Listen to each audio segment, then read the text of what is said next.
অনেক অনেক আগের জামানায় তিনজন যুবক তাদের কর্মসংস্থানের জন্য বেরিয়েছে। পথিমধ্যে তারা গুপ্তধন পেয়েছে। কি পেয়েছে?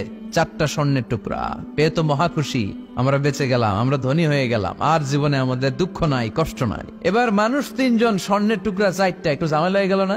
4 জনে 4টা পাইলে ভালো হইতো না? মানুষ কয়জন? স্বর্ণের টুকরা কয়টা? 4টা। এবার তারা বলতে লাগলো আমাদের প্রচন্ড ক্ষুধা পেয়েছে। একজনকে বললো তুই বাজারে যা, বাজার থেকে রুটি কিনে নিয়ে আয়।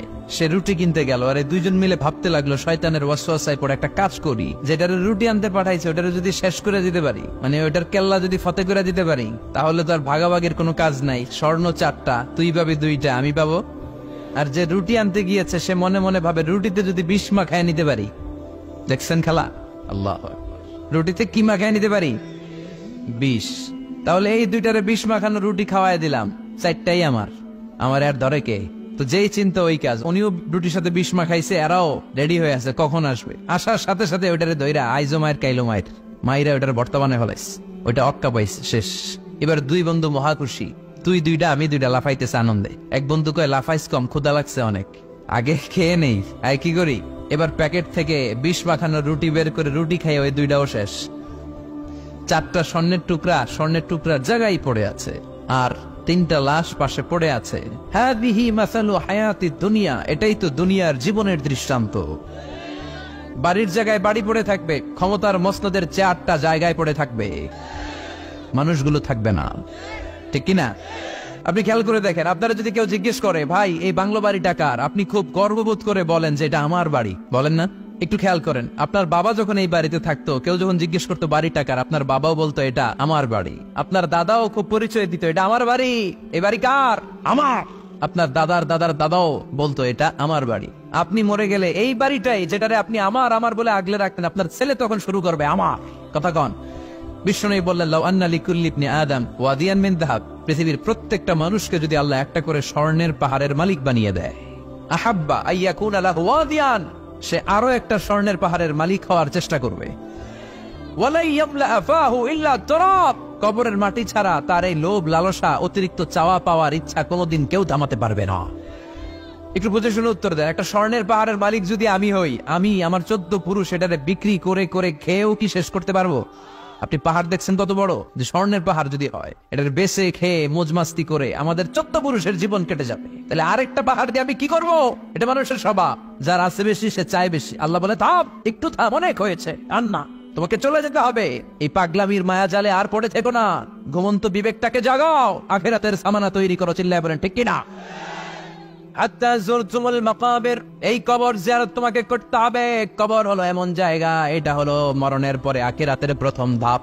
বিষ্ণু বললেন এই ধাপটা যদি সহজ হয়, আখিরাতের বাকি ধাপগুলোরে সহজ করে দিবে কে?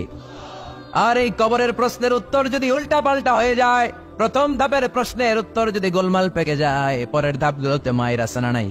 বিষ্ণু বললেন মুমিনদের জন্য এই কবরে প্রশ্ন থাকবে কয়টা? 4টা।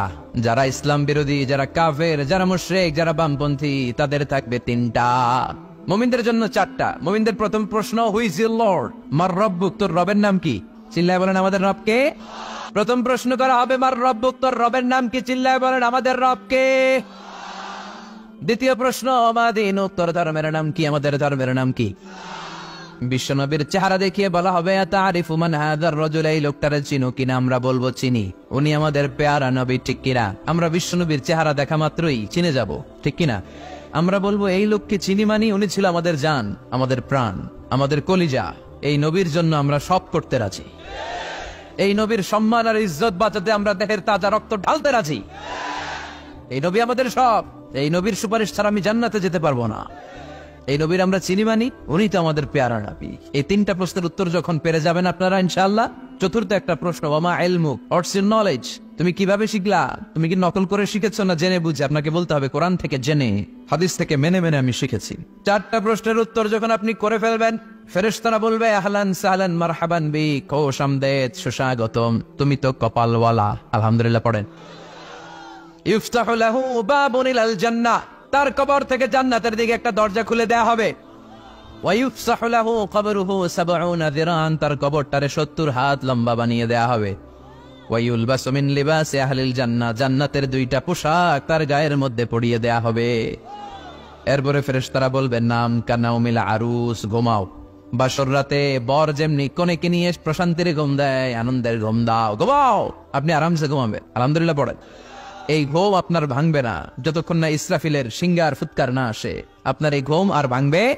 আর যারা ইসলামের বিপক্ষের শক্তি, কাফের মুশরিক, তাদেরকেও বসানো হবে মালাকা নাসওয়াদা নাজরাকান, নীলাবচ কৃষ্ণ বর্ণের দুইজন ফেরেশতা আসবে। এদের চোখ থাকবে নীল, গায়ের রং কালো। দেখতে কেমন লাগবে রে ভাই? আল্লাহু আকবার। এসে বলবে, বস, আনসার দে, মার রব্বুক, তোর রব কে? ও আল্লাহ জানবে না। ও বলবে লা আদরি, আমি কিছু জানি না।